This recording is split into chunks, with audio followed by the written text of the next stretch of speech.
Ooh, it's Monday. It's Monday. So I like to start the week off with some intelligence, some critical thinking, some film analysis, live show entertainment, gagging. It's what we do here live on this dissection exclusively on patreon.com/JustLatasha. And of course, restreaming for the rewatch every Thursday on YouTube, the Just Latasha channel. I'm so happy to have you here. I am Just Latasha. I am going to carry you through this night and also be diving in the chat to see where y'all at, how y'all feel, what y'all thinking, what's up. And I love to do it. What is a dissection? It is film and feelings. This is film knowledge. This is screenwriting knowledge. This is a directorial eye. This ain't just to give my thoughts and opinions and a recap and a review on what had happened, because you've seen it already. We saw it.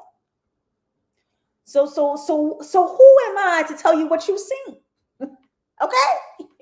We're just going to do a little bit more here. No shade. A little shade. We're going to do just a tad bit more here in a dissection and expand the story, because look, Sam Levinson, the director, the writer, the creator of Euphoria, goes hard. All right, the directors put work in because the visuals got to do the thing to the story.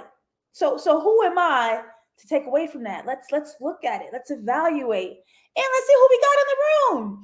What up, first comment? Hey, Mosley, what's going on? Hey, A Bar T. Rose Kush, the love right there. Leslie J, what's up? What's up, Callie? What's up, Adrian? Please check out Adrian's Euphoria reviews as well. Adrian B, you got your foot on Rue's neck, Adrian. Not too much on my girl, okay? Not too much on her. Adrian, don't let Rue breathe for a second. It is so funny. Please make sure you subscribe to him as well. Wow, here we go. There is so much to talk about, and I still have to skip some stuff, which I'm heartbroken about, because every piece yesterday I was like, I'm going to talk about this, I'm going to talk about this, but we only have so much time. So as we are in episode 3 of the second season of Euphoria, the themes are so complex and so heavy, but they're unraveling as the season goes on. They're becoming deeper and blooming in its presence, and I think it's so beautiful.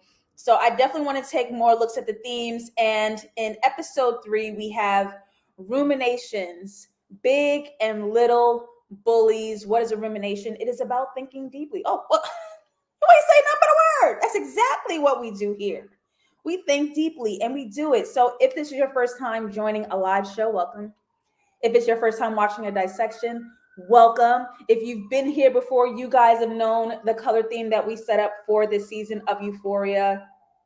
It is a conversation between yellow and blue. What do those colors represent, and where are the characters when we see those colors? Whenever we see yellow, that yellow hue, they're either wearing it or the setting is colored in this hue. Yellow is when the character is being true to themselves, true to their identity. I'm sorry, I live in Bed-Stuy, Brooklyn. The cops is going to come by. Okay, they have somewhere to go. It's a guarantee.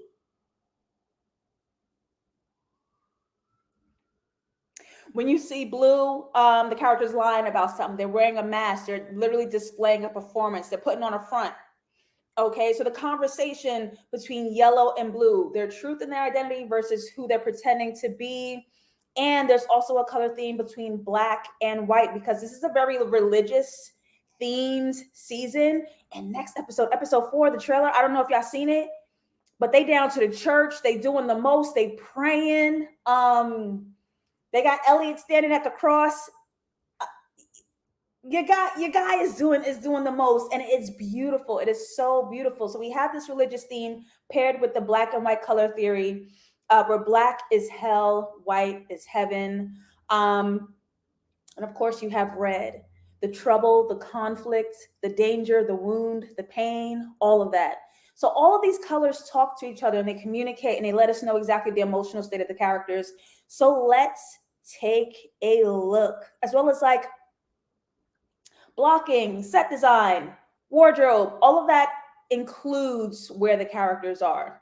So let's take a look, because we started with the backstory of Cal. And let's just talk about it. his best friend, I was about to say boyfriend, his best friend Dominic, as they speed off to their wrestling team, and Cal, young Cal, Nate's father, speeds off to be this pro wrestler in high school. And if you guys notice, the wrestling uniforms are yellow. This is like boys club. This is, your white boy masculinity. This is like that playful violence that they're groomed to have as they grow into men, right? And also Cal's hidden sexual tension between him and his best friend. Look at his best friend with that yellow duffel bag, but the best friend has on that blue jacket, right? Because he's lying too. What is best friend lying about when you sit next to Cal? That red shirt. Is this lie causing you some kind of pain? What are you hiding?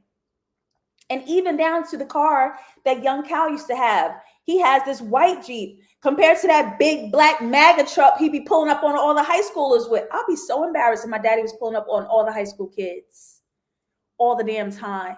Don't you have something to do? Isn't there a mortgage to pay? Isn't there something else you could be doing with your time? Don't you work?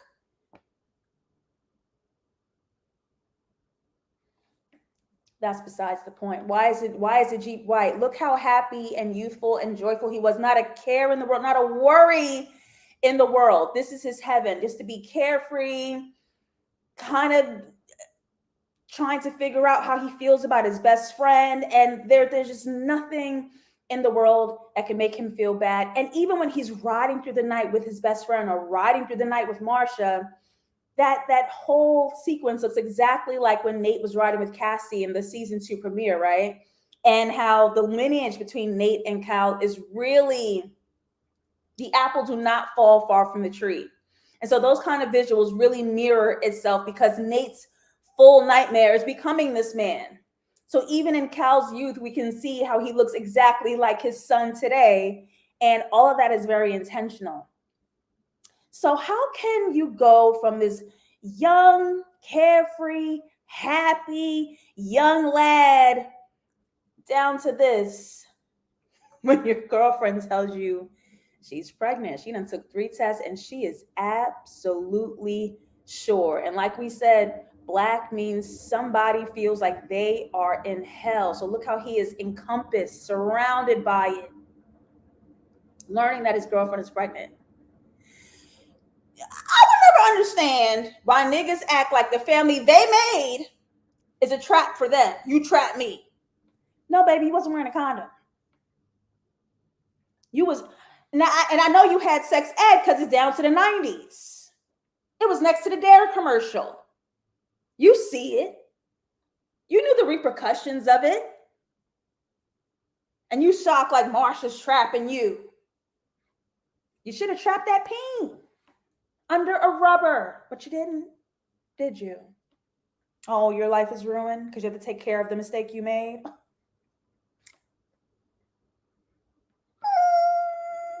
Also, Sam Levinson really wanted to use this episode to push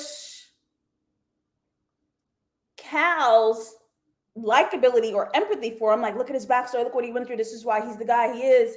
Didn't help. Didn't help at all. I don't like this man. Nobody likes this man. Completely rooting for him to die. Him and his baby. Y'all can go, right? And Sam Levinson was really trying to use this episode to push Rue's likability into unlikability. How far could she go until we don't like her? And I have a question here as well. I think she is a likable character. I know I like her, but I think the lines for me are very blurred because I'm staring at a young, skinny, beautiful Zendaya who's a phenomenal actress. Do I love Rue or do I love Zendaya? And I can't call it, to be honest with you. I think Rue is a cool character. I like how funny she is, and I like how messed up she is. I think that's really cool. But also, I fully acknowledge, I don't know if I like Rue or love Zendaya. it becomes the same to me. It becomes the same to me. Well, see ya. Oh, he trying to find Jules on accident. Is that what we getting at? So that's really really you feel differently about a character. I would love to hear. That's really where we're going in really pushing these characters further into their darkness. Or can we save a villain, and can we villainize a really cute little baby addict angel? Can we do that? So let's take a look. This is how we last saw Cal, going right into how we see Rue. Complete opposite. Heaven, hell, heaven, right? Cal, whose life is absolutely hurting him, versus Rue, who's hurting everything in her life. Dressed in red and black, she is everyone's pain and hell.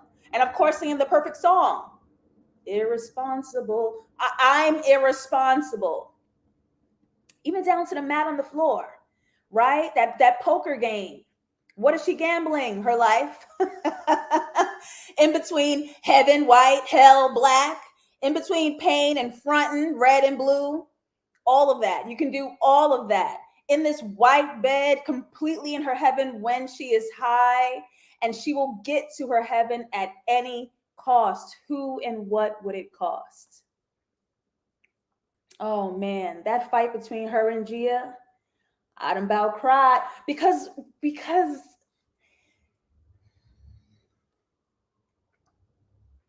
her sickness is at the steering wheel, and she's a complete zombie to her sickness. So it's hard to help someone who's sort of acting in this automation to something that their body is begging them for.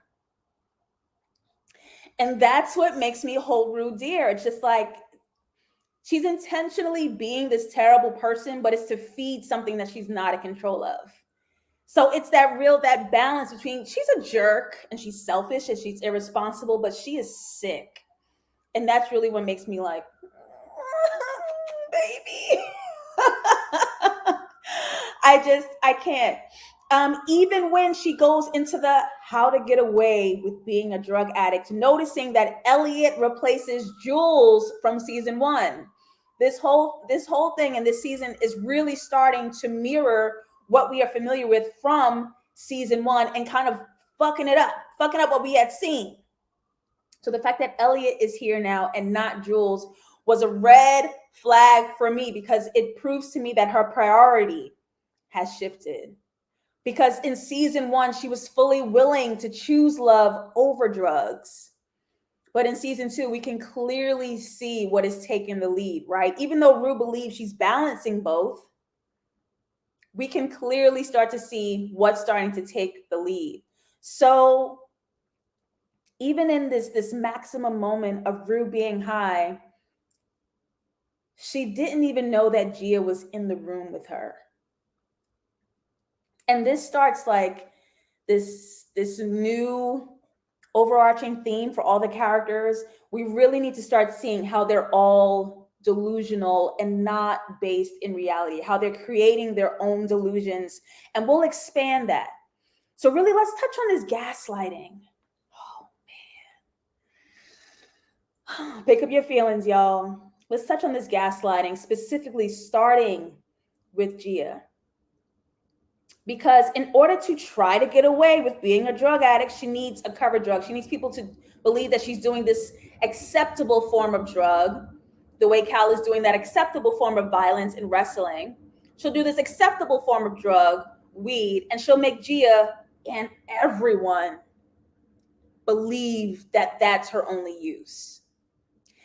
It's gaslighting because Gia fully knows the truth. Rue fully knows the truth. And Rue is willing to do anything to tell Gia you're making it up, which you know for sure is crazy. That inkling in your brain, the truth. No, the truth is a lie. Let me tell you the truth. Let me sell you something. That's where it's gaslighting, right? And when it comes to these manipulative people, you have to watch emotion. And I spoke about this on our narcissism episode on the Grapevine TV. You have to watch the performance of emotion. You know who clues me in the perfect performance of this? R. Kelly and his victims. Do y'all remember when he sat down with Gayle King and he did his interview when he's finally caught after 30 years of sexually abusing minor Black girls and Black women? How he had that big eruption of emotion and anger. Y'all trying to ruin my, whatever he said. I don't even know because let me not ruin my ad dollars. When we saw R. Kelly erupt into that big emotion, y'all are trying to ruin me, and position himself as the ultimate victim from the audience who were doing nothing but holding him accountable for his vicious crimes. Also watch the emotions of his two victims. He had two girls, two young women. I don't know their ages. One was very calm, nearly emotionless. No, that's not true. And yep. We're talking about assaulting young, like for 30 years. We're talking about a big deal. So for you to be that calm, something's off. The next victim, directly across from her, had the R. Kelly big emotion. They're trying to destroy him. They just want money. My family's crazy. And she's bursting in tears and yell. You got too much emotion. So you have to watch that. Animals, when they are in danger, need to appear larger than they are to ward off attacks. They stand up, they wave their arms, they bark, they hiss, they show teeth. They do all of this to ward off what they deem as an attack. And so Rue, dealing with Gia, needs to appear bigger and angrier to encourage Gia to submit back to the lie that Rue needs her in. I just said it was weed. It was just an idea. So now, Gia, obviously you're the one with the problem and you're the one making it up, and really there's nothing wrong. Can't you see that? You're actually making me upset. I can go down the list with some of y'all favorite influencers, but we're not going to do that on tonight.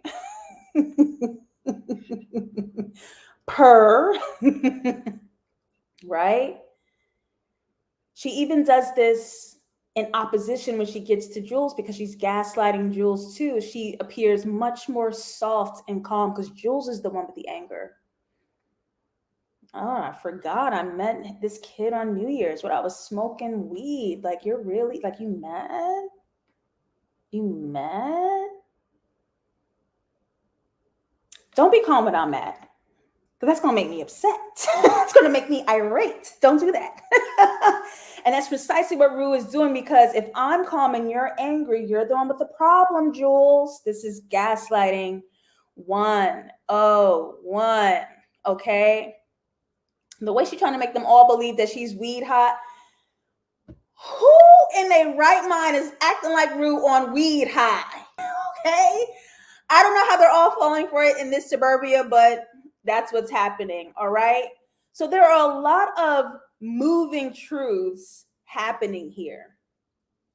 You have Elliot and Rue, who appear to be one and the same because they both love drugs, and Elliot and Jules sort of appearing as one and the same because they both do want to fuck Rue. But they aren't at this moment saying it. They aren't going for it. They aren't putting pressure on Rue, but they both feel it, right? So let's talk about little Elliot, because I want to drag a little bit. He's so cute. He's lucky. He's so cute, because I don't even want to say nothing mean to him. But I have to do it, y'all. I have to do it. If Elliot and Rue are the same, we can ask, where is he gaslighting? Because in this interrogation moment, which was super cute, I loved this conversation. He's never really answering any of Jules' questions, or is he ever being direct, and always positions the conversation back to Jules to make sure she's doing all of the answering to her questions. Isn't that, how do you say, manipulative? And in this moment, Elliot and Rue, looking in opposition to each other, looking as reflections of each other, they both get what they want in this moment. Elliot gets to hide, and Jules trusts Elliot the way Rue wants. And I wondered, while all three of them are in the room, does any of them actually know each other? You know I'm nosy, so I took a look at the notes on the board. I suggest you get a big screen so you can see it too. All these little notes hiding behind Elliot. Let anyone see the real him. It never belonged to you. That big red top right corner, lie. And this bold marker, there's always one. And I wondered what there's always one could possibly mean. I wonder if it means Rue will eventually have to choose, or if her world will choose for her. So I question their relationship because Jules claims she don't like Elliot because you're sarcastic, but Rue is sarcastic. So why doesn't it work for Elliot, but why does it work for Rue? And what actually is making Jules be in love with Rue? Like, what is it? Because something you don't like is in the space that you think you are happy, right? And skipping ahead just a tad bit, when Elliot has a chance, this cute, easygoing, non-judgmental, joyful kid, as soon as he has a chance, he plants seeds of doubt into Jules' mind about Rue. And targets, oh, that's the word I want to use. He targets what's most important to Jules, and what's most important to Jules is her desirability. Her desirability is her euphoria, right? And so that little sneaky little boy said, I'm sure Rue told you all that. You amazing, you great, you fine, you quirky, you awkward, you sexual, like hyping her up. I'm sure Rue told you all that. Y'all are in love, right? My mama warned me about boys like you. My mama warned me about boys like you. They're gonna tell you all the right things, lie up in your face, and get out of there. Again, very easily seeing this black and white. Where lies in Elliot the heaven and the hell? Where is it? Bring them out, bring them out, bring them out, bring them out. Now, I had this question last night. I don't know if y'all had this question as well, but do Rue and Jules even have sex? Huh? And we kind of had this question about whether or not Rue is asexual. And I remember it in season 1. She didn't kiss Jules, she didn't touch Jules, but that was positioned as Rue being fearful, like she didn't want to say her true feelings. But Rue was like self-pleasuring to the idea of Jules. Like Rue's got a sex drive somewhere. And I don't know if asexual means you have no sexual pleasures or desires, or if you're just not sharing that with another person. But Rue, we've seen it. We've seen it exist. And we see that Rue likes to sexually please Jules. She doesn't like to receive sexual acts on her body. So I thought it was really funny that Rue's dialogue overlays, where am I? Rue's dialogue overlays this moment, and she says, the beautiful thing about getting high is that love ceases to exist. I wish I can stay in the good moment without the fear of it coming to an end. And when she's speaking about the beautiful thing about being high, we're looking at her sexually engaged Jules, but it turns right into the drug. So what is she talking about? Which one is she talking about, right? Here's my thing. It's just a hot take. You know, I want to see what y'all say in the comments. I don't think Jules exists to Rue the way she failed to see Gia. Because in Rue's addiction, love or drugs could be in that same lane, on that same thread. Love and drugs are kind of on that same thread. One could feed the other, right? So even in the beginning where we're meeting her, she was sort of in this dance treating this pillow like a person or an object of a sexual desire, the way she was dancing and humping and throwing it and hugging it, right? I feel like it may not even be about Jules. This pillow is sort of a blank canvas. It could be anybody, because love and drugs speak to Rue's addiction in the same way. She can put one down and pick one up. Even in this moment, what did we say? Blue is pretending. Blue is a mask. Blue is a lie. So when she's engaging Jules, wrong video, she's engaging Jules, blue. When she gets the drugs, yellow, the truth.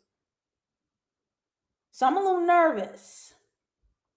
I think they're falling in love with the ideas surrounding what this feels like versus what person is standing right in front of you right now.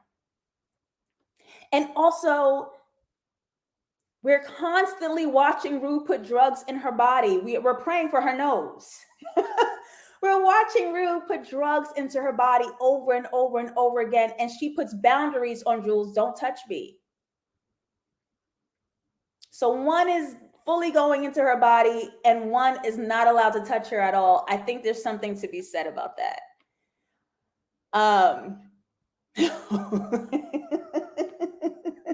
Now.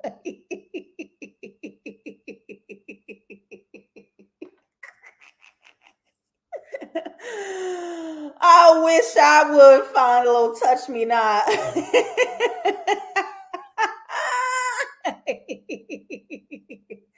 How you a side chick to drugs? And it's not even, like Elliot said, it's not even you. It was foul to say, but he said it. It's not even you, it's her.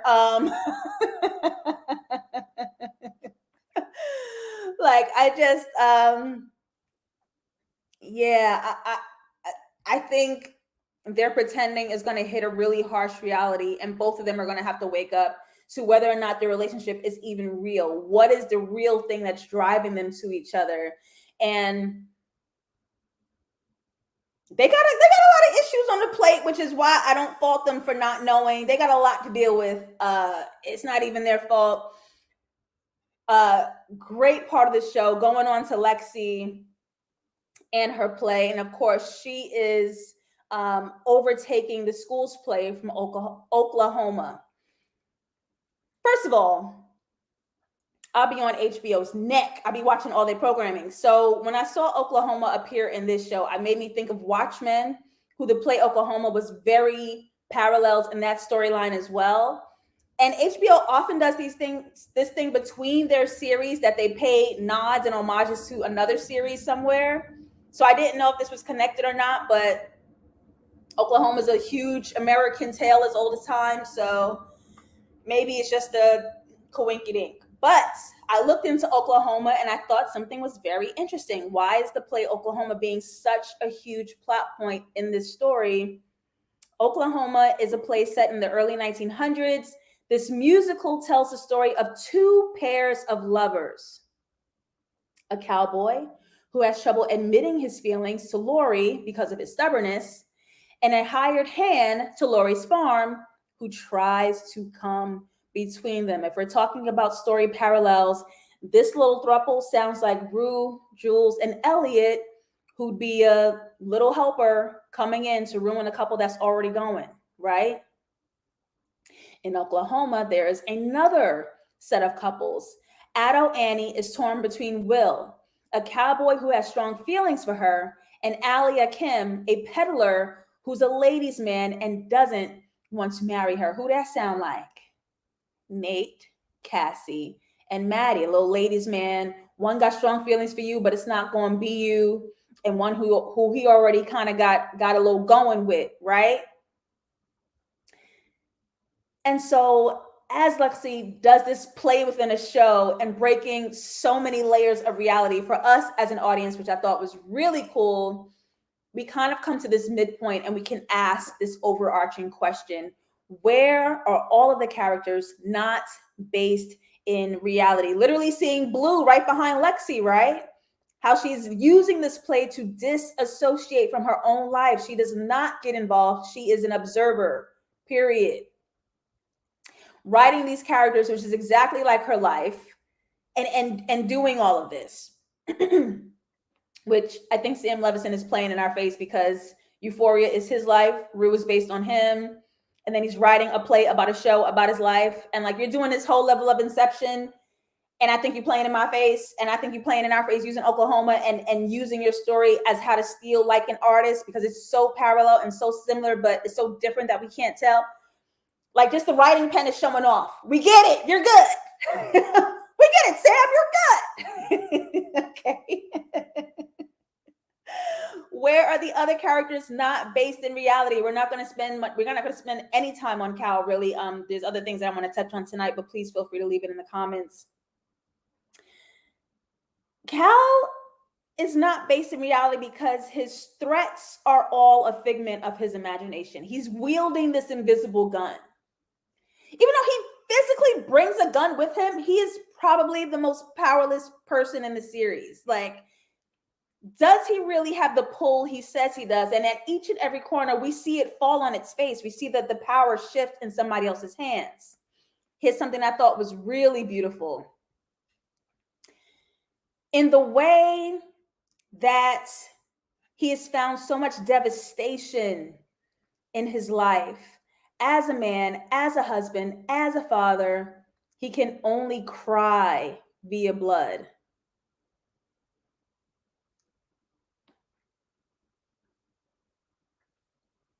And we saw him bleeding as a teenager while he was wrestling, right? That blood was a victory. That blood was violence, approved violence. That blood was masculinity. That blood was power. He was a winner. He was a victor. And now the blood on his face represents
bro, what?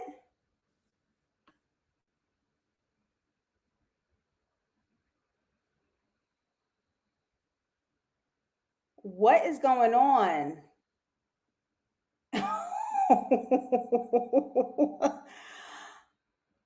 Okay. The Mercury retrograde has been beating my ass since this morning, but we're gonna try to finish strong. It looks like I'm still freezing, but I'm like really scared because I don't know what is going on. And it's crazy because I don't know my Wi-Fi information. So am I streaming okay? Can y'all hear me? Can y'all see me? Is it laggy? Is it weird?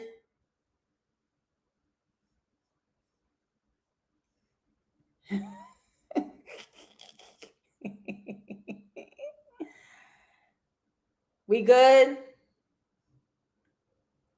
I'm so nervous, y'all. Okay. We're going to power through. I am so nervous right now because my tech has been weird all day. So I was hoping nothing would happen, but here we are. Okay. Shout out to Sydney Sweeney. The acting, you paid for your classes. You paid top dollar to the top teacher and you did your homework and did extra credit. Mama, you acted down on last night. And then there was an article, she was like, because I'm naked, people don't know I can act and I have to keep like showing y'all. You better brag. You better brag. The acting last night.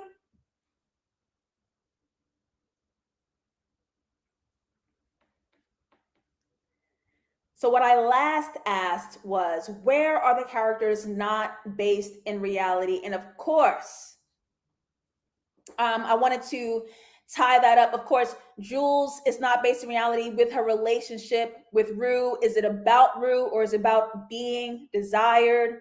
And Rue is not based in reality because as long as she thinks she can hide her addiction, she fully believes she is not hurting anyone. Right? And if Rue were the genius that she thinks she is, she thinks she's going to figure out how to do drugs for free and goes to the most dangerous person imaginable who has already proved how dark she can be and still has more to go yet to be seen. Rue decides in trying to access drugs for free, she's going to work directly for this woman with no intention of actually doing the work.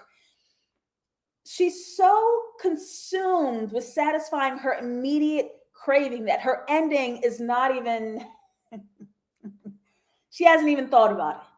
Like she just lacks the foresight, right? And these are the kind of delusions that we can look at with the characters, especially with Cassie, who's dolling herself up 4 a.m., 3 hours just for the tiny bit of confirmation from Nate. Delusional, right? Literally dressed like a character from Oklahoma. Lexi in that bathroom with all the girls, fire shot. Lexi positioning herself, still hiding in Cassie's shadow.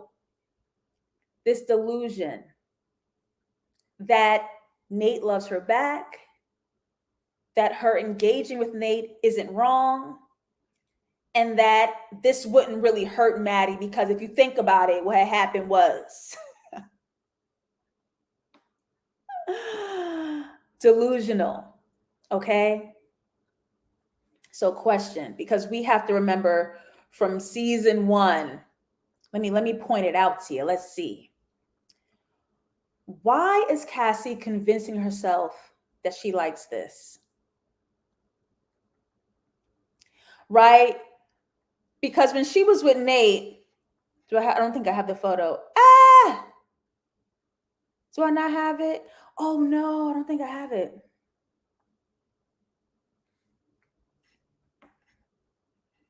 Mm-mm. Damn. Okay. So when Cassie is sleeping with Nate, Nate is choking her in the dark in that black room against the mirror, and she's crying and saying, "I love being your secret. I can't tell a soul." And she's being choked, but she had a full freak out season 1 with McKay when he did this to her. She hates this. So why is she trying to convince, and I'm really happy? You're falling apart, mama. Get up off the road, swing back, Cass. Please. We're rooting for you. We were all rooting for you. I'm your little secret, and that's how we should keep it. Maddie gonna beat that ass. She is going to beat that ass. And so there are a lot of visual mirrors, these visual oppositions to both season 1 and even here from from the premiere of this season, right? Where in season 1, we watched Cassie have an abortion, and that was really traumatic for her. And the fact that Nate choking her is the same color as Cal when he is in his own personal hell. And we saw Nate fantasize about building this normal life with Cassie, and maybe she's the girl that can bring the good out of him, and she's going to get pregnant with his child, and maybe he can and maybe he won't be like his father, but your father accidentally got someone pregnant and it was his hell. And so how would Nate feel if he accidentally gets Cassie pregnant? As much as he's striving to not be like his father, he's actually curating it more than ever and doing all of this with Cassie, right? And this would be his absolute nightmare, the same way his father, Cal, is living in his absolute hell. And so I wanted to go here because Coleman Domingo, like who? Let me see what y'all saying in the chat before we get to Ali, because oh my God. Let me see. Cassie the racist.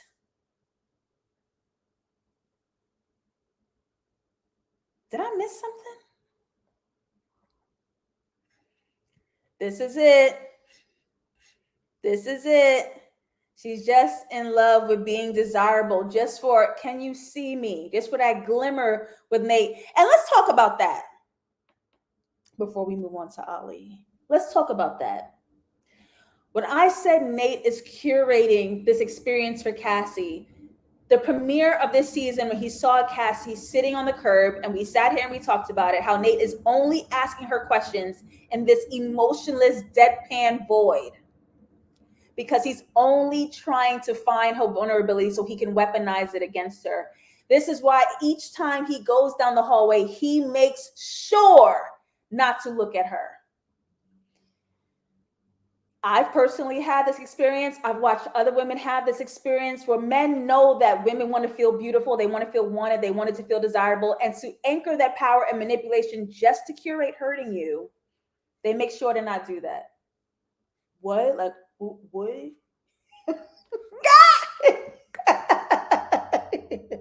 He knows she's doing all of this for him. He's a manipulator. He's curating this experience. And so he's making sure to drive her insane. And it's working. You're spiraling down to the pink towel bathroom, baby. Spiraling. Cassie is absolutely a shell of who she thinks she's supposed to be. She don't even exist. She don't even exist. Please. Please. Cassie had the baby hairs on full display, and for what? It was offensive. Oh, is that why? It's giving chola. Oh my God, the way she lit up when he finally took that 2 seconds to glance at her. I don't ever want no D that good in my life. It's a curse.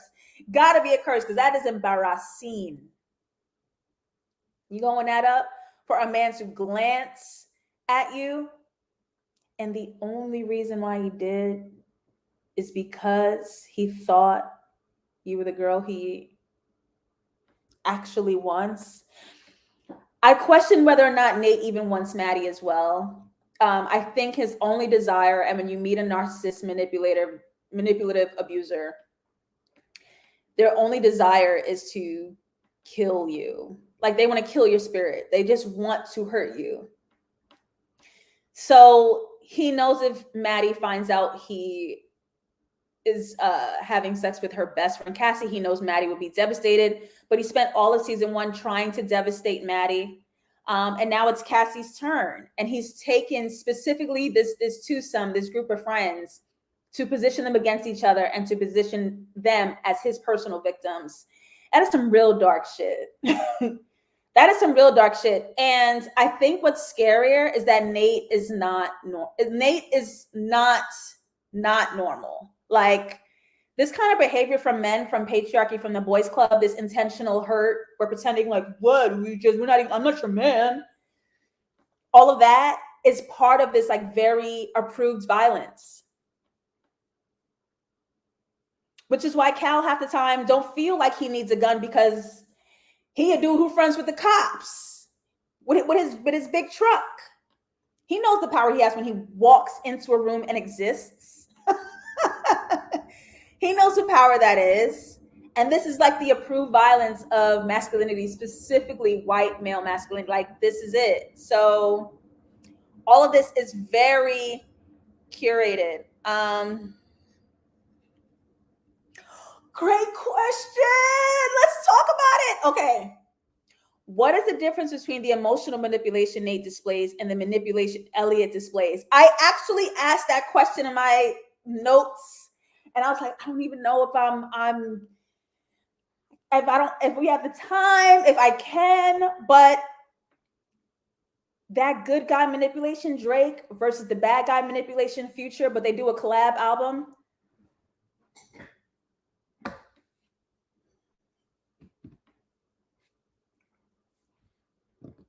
Because Nate came in to specifically destroy MADDIE and Cassie, and Elliot's here poking the holes in Rue and Jules. And for wait, for what?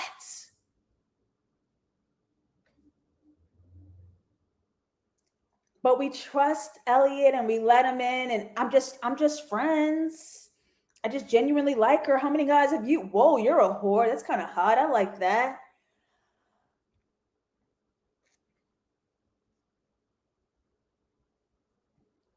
I'm throwing tomatoes at this whole storyline. As far as I'm concerned, Feds kill Nate. Okay. You are allowed. Yes, you are allowed to do that. I don't think Nate wants MADDIE. I don't know if he knows what love even is. He just wants to suck the soul out of everyone he meets because he's so insecure. Drunk on power. Come on, it's a Drake versus Future. They the same, and that's what makes it hard, because men want to turn around and be like, choose better men. Okay, we chose Drake because he said he likes wine and his exes. But now Drake did the same shit you did. Okay, so now we're going to try to find Russell Wilson. Oh, you like these beta males. You like these whack simps. You like these weak. Or, oh, you're single. Yeah, because I'm choosing better, which means it's none of you. But let me guess, I'm a bitter old resentful cat lady. Like, maybe, like what? What part of this game can we win? What part of this game can we win? Is it possible for us to win? But that was a great question, and I asked that as well, because Nate is overtly narcissist, harmful, abusive. Elliot is very nice. He's a nice guy.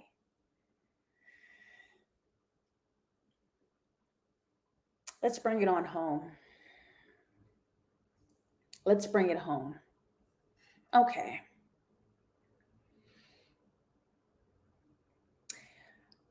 Rue is an addict, and for addicts, nothing is off limits, and nothing is going to keep Rue from her true love, drugs.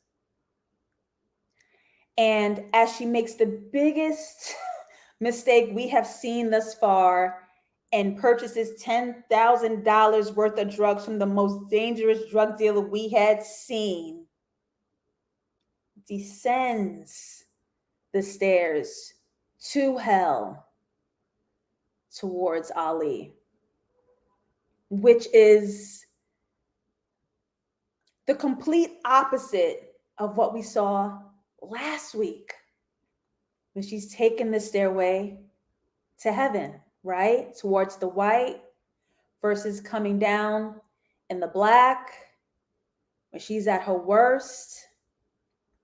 And remember, I said last week, there's something chilling about the way he leaves the frame at the last minute and sort of like leaves her by herself. And I said I was scared because I don't want Rue by herself, but she did it tonight, or she did it last night, the latest episode. She made sure she was absolutely alone. Even as the scene ends, we see Ali go back upstairs to where he belongs, towards the white light. He belongs to the heaven, the saint that he is, and Rue descending to hell by herself into this trouble. When he covered you,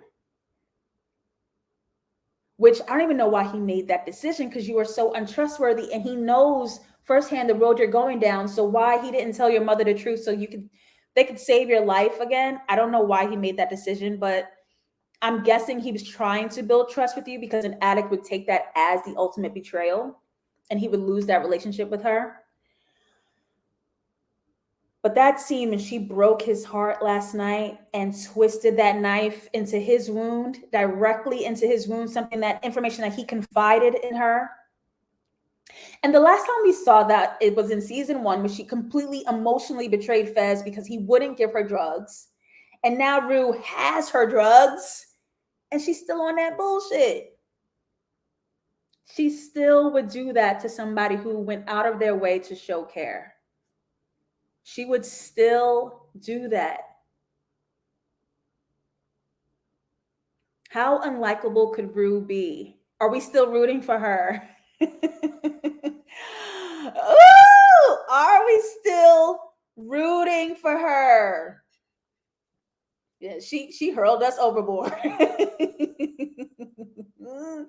I think he didn't want to betray her trust. And Ali throwing his cigarette onto the ground into Rue's hell before he went up. There's got to be a connection between the Sig, Ember, and Hellfire. Yes, because there's actually a lot of fire behind a lot of the characters in this season when they know they're getting into trouble. Season 2 premiere, when Lexi and Fez were sitting on the couch and that big fire was burning behind Lexi. Very that. Very that. Nah, man, I don't fuck with Rue. To weaponize information this man told you in confidence. No, ma'am. She done burned many bridges. Callie, he is fine everywhere. I have to limit how much I tweet him because I don't want him to know me for that. I want him to remember me different. I want him to know me as a victor. Apparently, I have a yelling kink. Coleman, come upstairs and see me sometime. That yelling, that daddy voice came out. Not on me.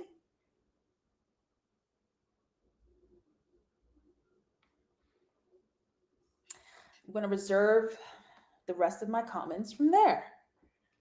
But he has this bartending show, and the way he touches the glass and stirs and touches things and cut them hands.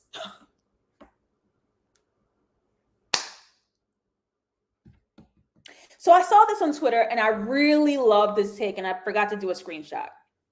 But someone tweeted, Rue is using this time, specifically in this season, to destroy her entire support system.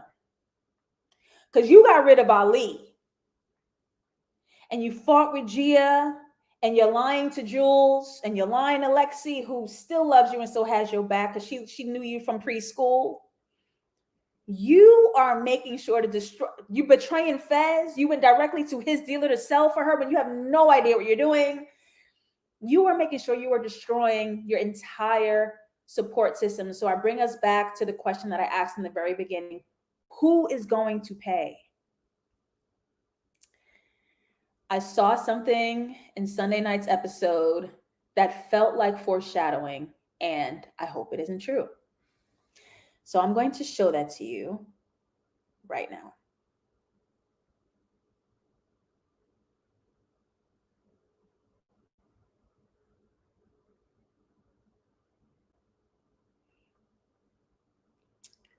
Because I was going to talk about this sisterly thing more, but I was like, I only got an hour. I ain't got that much time. And I was really wondering about Gia's hair, because I could tell white people directed that. I said, her leave out. Y'all didn't take care of baby's leave out. But I know that they're trying to make Gia's hair look like Rue's hair. And there's a reason for that, because that wasn't Gia's hair in season 1 by far. So why are you trying to make Gia look like Rue when Rue could be in trouble?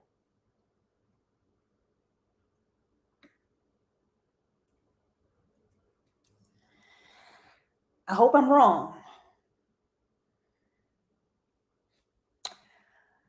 I hope I'm wrong.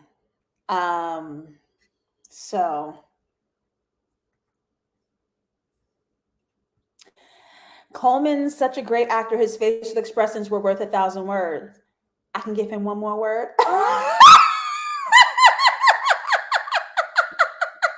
Danny, ow, ow. I need a father figure. I have a great dad. I have a great dad. He's a wonderful man. Questions. No one else can tell Rue is high. Not a single person. She goes to an addict meeting, which I would guess would be full of leaders who can spot people who are high and need help. She goes there every week, and nobody's like, "You stink a little, Rue. Did you shower?" I know Rue's not showering. I think part of why she didn't want Jules to go down on her is because the panties are about 3 days old. Okay? She do love you a little bit for truth sometimes. She love you a little bit to not let you go down on them old stankin' danks. Okay? Mama, you done seen the worst of Rue. You don't know? Put her back on that toilet with that drug test, please. You on the phone talking to who? What's in the bag?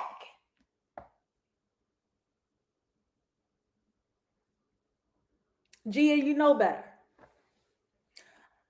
You got to say it louder. You got to stand strong in your convictions. You know what's going on. Jules? Jules? Like nobody? Nope. That's what I thought. I was like, she's like, I done worked the 12-hour shift. I gotta go down to the ER and clock it. Like, she gotta be, because it make no sense. What is going on? I think they all know, but aren't doing anything because they know she doesn't want to be clean. Rue. Now we're trying to do gentle parenting, but I would have leaned her over my knee twice. Sis was clapped at with a whole suitcase with the drugs down to the meeting child. I'm sorry. I'm not buying it. Somebody on Twitter estimated that Elliot might be the one to die from the addiction. And that will kind of smack Rue in the face. I don't know if it'll work because she's here because she saw her father die. But maybe in that she would see herself, because she was trying to do the whole look at yourself in the coffin in the rehab in season 1. So maybe Elliot will be like the physical embodiment of that coffin this time. Like, no, look at yourself. Look what could happen. We'll see. We'll see. Mama can't take no more. Mama's like, I ain't got it. I ain't got it. I just started paying these bills down. You don't seem to need medication as much. Like, huh? It suck if Gia's death is what it takes for Rue to sober up. If Rue gets sober, we ain't gonna see it for a while because I'm sure Sam Levinson wants to take this to about season 5. He don't sound like he's ready to slow up. Not a little bit. Rue's gonna be high for a while. And she's gonna have to go into acting, because we're gonna have to start seeing that nose blow up and some missing teeth soon. We're gonna have to start seeing that hairline recede. She's still too cute.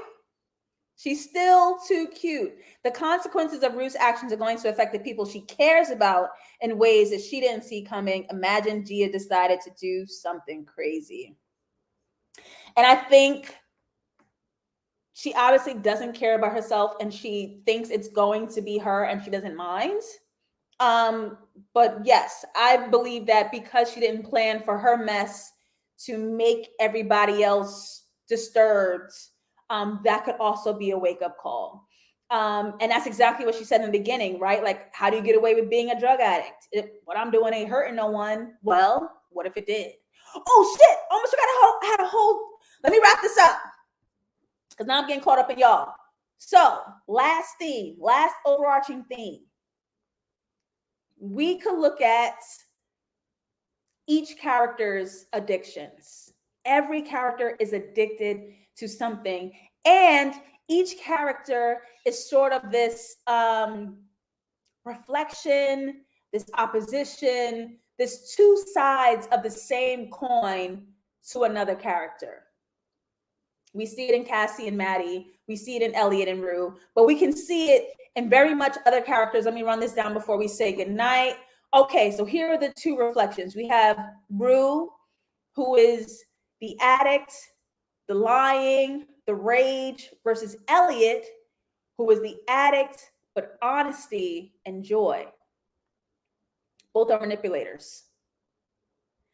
Jules, who's addicted to her desirability, versus Kat, who's addicted to her self-hate. Her boyfriend is in love with her. He's calling to celebrate. He's in the play, and you see her eating, right? She does this thing when she doesn't feel good about herself. So while she has this love present with her on the phone, confirming her and celebrating himself, she's harming herself. She's self-sabotaging. She's doing that thing to make sure things don't work out. We have Nate, who is addicted to rejecting love, right? Possibly focused on women's love, but he's addicted to rejecting love. He doesn't accept it from anybody. Versus Fez, who accepts and loves everybody. Let me pick your high ass up off the floor. You scare me. Come on, get off my back. Get off my back and let me help you to bed. Yo, don't touch Rue, don't touch Jules, don't touch nobody. Right? They doing that opposing thing. We have Cassie, who holds on to things. She gets obsessed and steadfast, and she grasps onto for dear life, versus MADDIE, who flows.